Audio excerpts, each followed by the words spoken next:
Hi, my name is Sean, also known as Shocky. I'm here to talk about goals and what you do to achieve them. I did a video a little while ago with a friend of mine that's up on his channel. I'll put a link to that particular video in his channel in the description. But we talked about defining like success and what particularly it means to particular individuals. You know, whether that's musically or creatively or career-wise or other things of that nature. Now, I set a goal near the beginning of this year that I was going to lose weight. I was at my heaviest that I've ever weighed. I weighed 255 pounds, and I decided that I was going to lose 80 pounds. So I would drop down to 170, which was just above my high school weight and a little bit into my college weight. I think that now I would be a little bit more lean with that because I wasn't, being healthy. I wasn't exercising. I wasn't moderating my diet. I was a horrible person, and I didn't do anything. And now that's changing. Now, the first week of my diet, I had one of the biggest struggles that I had so far. So my diet right now, which a lot of people don't agree with because they find it wanting in a lot of categories. So I cut to 1,200 calories a day, which for a 25-year-old guy is ridiculous. People think you should be on like a 2,000 calorie diet and kind of exercise a little bit more. The problem is that I work in an office space and I don't really get to move around a lot while I'm at work. So really the only time that I have to actually exercise is before I wake up in the mornings, an hour for lunch if I'm not going to eat lunch, and then when I get home. Now I have to prepare for work the very next day, so it didn't really seem like it would be a great opportunity for me to have like a 2,000 plus calorie diet and then do hard working exercises when all I wanted to do was really cut back and kind of lean up. Now, when I started my diet, which also includes no carbs after 5 and avoiding heavily processed foods, so I eat clean, one of the biggest problems that I had early on was that I had huge cravings, and I decided that I would deny myself all cravings, and I said I'm not going to have a cheat meal except every 2 weeks. I've since learned that a cheat meal every week is actually better for you, because whenever you go into different like types of starvation modes or when you go on super healthy diet kicks, your leptin levels drop. Leptin is a protein or a molecule in your body that regulates what your brain thinks when it needs to store or burn fat. Now, when you're low on leptin levels, your brain thinks, I need to hold on to fat. When you're high on leptin levels, your brain thinks, I can start burning fat. Now, one of the best ways to increase your leptin levels is to have a super high carbohydrate and super greasy meal. It shoves your brain into leptin overdrive. Now, that was me for like ever, so that's like all I ate. So my leptin levels were peaked all the time, and I never did anything, so I did never lose weight. I never saw super amounts of weight gain, but it kind of kept adding on little bit by little bit. Now, to this day, as of August 9th, 2017, I've lost a grand total of 40 pounds. So I started in May, so I had May, June, and July. And now we're in August, so it's 3 months. One of the very first challenges that I had was the cravings. Now, week 1, I actually went to go see a movie with a few friends of mine. And in a near Pavlovian response, when walking into the movie theater, my mouth started to water at the scent of popcorn. I love popcorn. Popcorn's probably my biggest weakness. I'm a huge fan of movies, and if I ever have if I watch a movie without eating popcorn, I feel like I haven't enjoyed the movie at all. Now, I denied myself the popcorn, thinking that's just extra carbs. I'm not going to have that. That's extra calories I don't need. Now, the movie went well. I enjoyed it.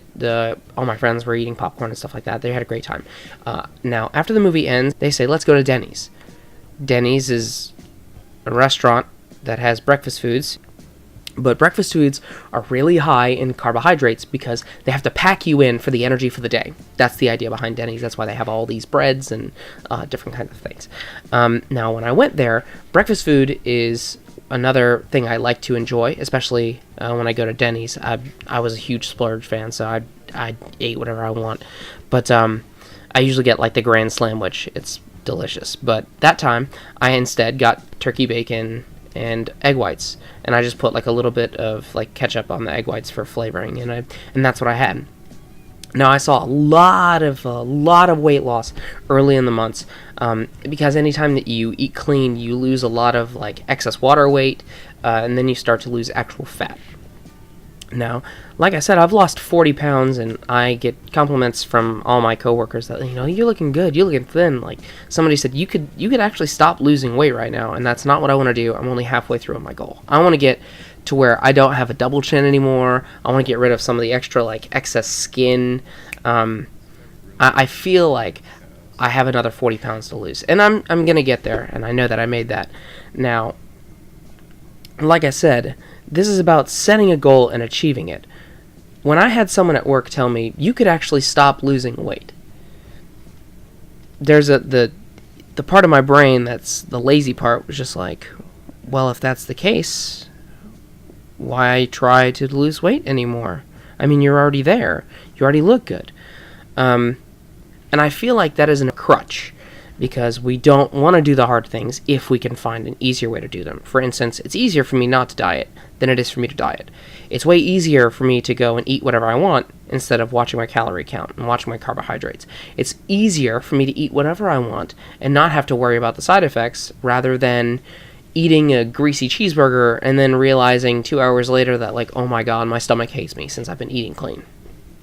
Now, one of the big things, another thing that I drew inspiration from is friends of mine.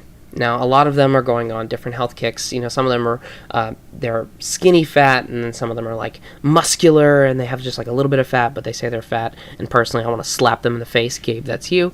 But like, I don't think anybody really understood where like I came from. I carry weight well for like my size, and I carry a lot of weight in like my back and like my sides, but luckily I wear straight shirts, so it kind of hides all of that. But I never really thought that I had a weight problem when I wore clothes. It was really when I like took showers and things like that, I would think like, oh my god, I'm disgusting. And I realized that like that's going to be the case always. I just have self-esteem issues when it comes to my body image. But then again, I don't use that as a crutch to think like, oh, boo-hoo me. As a matter of fact, I actually use it to improve myself. The one thing that I said was I wanted to lose the 70 pounds so that way I could be sexy when I go to conventions and get laid. But like as a joke, but clearly I want to lose weight to look better. But I also want to fit into clothes that I buy. I buy a lot from like online stores, and I can never ever tell if it's going to be in Asian sizes or if it's going to be in United States size. Here's the thing about Asian sizes: you might want to order about 2 to 3 sizes up because it's ridiculous. Now I started to order like cool clothing, and it would come in my size, which is extra large, but it would be an Asian extra large, so it's like a large. So that's one of the main reasons that I started losing weight. And I feel like with any goal, it's important to know where you start. It's important to know where you want to be, and it's important to know why you started it. Now,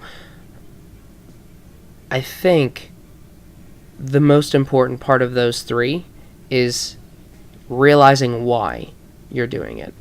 To have a goal and to see where that's going to end is a great thing. Knowing where you started from is a great thing, and like seeing your progress in between is a great thing. But ultimately, it's why you're losing it that's the most important part. So I put it in like a triangle or a trifecta. So at the top of the pyramid, you have your reasons for doing so. At the bottom, you have where you started and then where you ended, or where you want to end. And kind of in the middle is that area of self-improvement. And that you could apply that to anything, whether that's getting good at a video game, or whether that's getting smarter by reading more, or if you wanted to just become more knowledgeable about a subject, or losing weight, exercising, becoming more fit, things like that. Since I find that the reason why you're losing weight is the most important, I think there's another thing that people often take for granted whenever they start having a goal and they kind of achieve that goal. They see momentary success and they think that they can kind of slow off or slow down on what they're doing because they're achieving that success and they don't have to work as hard for it. The problem is that's actually not the case. You have to work even harder to be more successful than you already are right now. And I think weight loss is a great thing, and it's a great example of that. When I started at 255, I started shedding weight, just shedding it. In the first week, I had lost 5 pounds. The second week, I had lost another, 6 pounds. And then, I was losing weight constantly. But it's all water weight. It's all for show. I didn't start losing actual weight until a month or two down the line. And then I started to see that my chest was getting smaller. I started to see my waistline was getting smaller. I now have to physically wear a belt when I go to work, and I have to pull it to the end of the notch. I almost have to buy new clothes. And I also have to donate most of my clothes whenever I go to move out to my next location. But I think that's a good thing. I think seeing where I came from and knowing where I want to go is great. But ultimately, I look for the reasons why I started the goal. And I think that's the most important part. So this is just a friendly video to let you know, if you have a goal, don't forget to look up to why you started that goal. And don't forget where you came from, and don't forget where you're going. But I believe that you can achieve that goal. Once again, my name is Sean, or Shocky, and I hope you have a good day.